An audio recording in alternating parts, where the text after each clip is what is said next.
Conocer las raíces del pensamiento económico es de vital importancia para la formación de economistas del siglo XXI.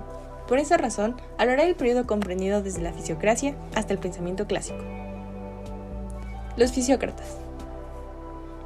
El contexto donde se desarrollan es la Francia de finales del siglo XVIII, una Francia ilustrada, aristócrata y terrateniente. Por eso la fisiocracia adoptó los mismos rasgos.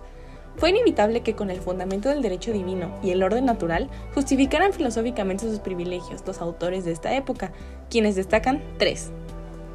François Quesnay, médico de la corte de Versalles, experto en sangrías y el sistema circulatorio, fue el primero en hablar de la estructura de clases en la Tabla Económica, publicada en 1758.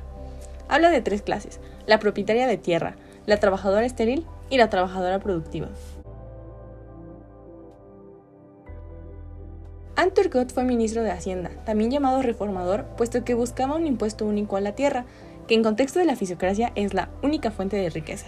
No obstante, esto no le pareció al rey Luis XVI, pues reducían sus gastos y terminó siendo despedido. ¿Quién diría que esto le costaría la cabeza al rey años después? A Pierre Samuel Dupont le debemos la obra Physiocratie, publicada en 1768, en la cual compila la obra fisiócrata de la época. Más tarde, dada la Revolución Francesa, se trasladó a Estados Unidos, donde creó una empresa que hasta hoy sigue existiendo. Como mencioné, los fisiócratas consideraron a la tierra y su productividad como base de la riqueza. Además, fueron los primeros en determinar el excedente llamado producto neto, así como establecer un buen precio o bon prix necesario para el empresario. Los fisiócratas se guiaron por su norma orientadora, el laissez-faire, laissez-passer, dejar hacer y dejar pasar, basada en el orden natural de las cosas. Dicha norma es el máximo legado de estos economistas, pues sentaron las bases del liberalismo económico. Adam Smith, filósofo, hijo de agentes aduanales de origen escocés, llamado padre de la economía, apasionado por el domestic system, publica en 1759 la teoría de los sentimientos morales, base de su obra maestra La riqueza de las naciones, publicada casi 20 años después.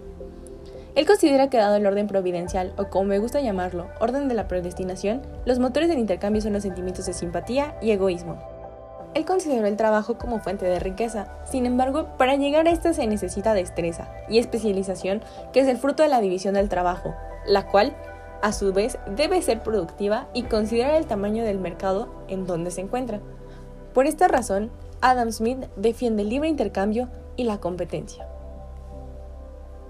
Conocido como el profeta del sistema capitalista, pues habló del trabajo anual, del orden social, es decir, las clases terrateniente, trabajadora y capitalista, así como el estudio de los factores de producción y sus remuneraciones, pero sobre todo por su teoría del valor trabajo, la cual seguimos estudiando hoy día.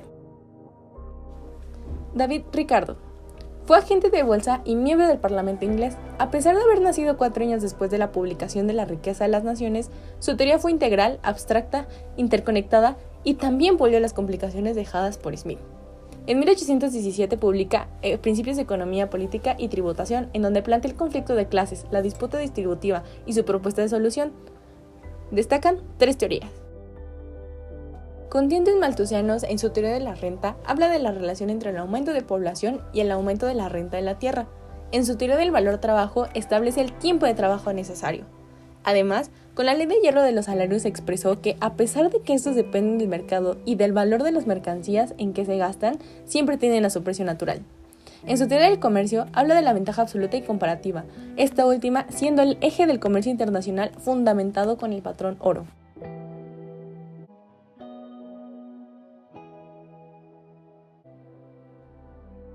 Las aportaciones de cada autor son fruto de la visión del mundo que les tocó presenciar, lo cual es trascendental para entender la realidad económica de hoy.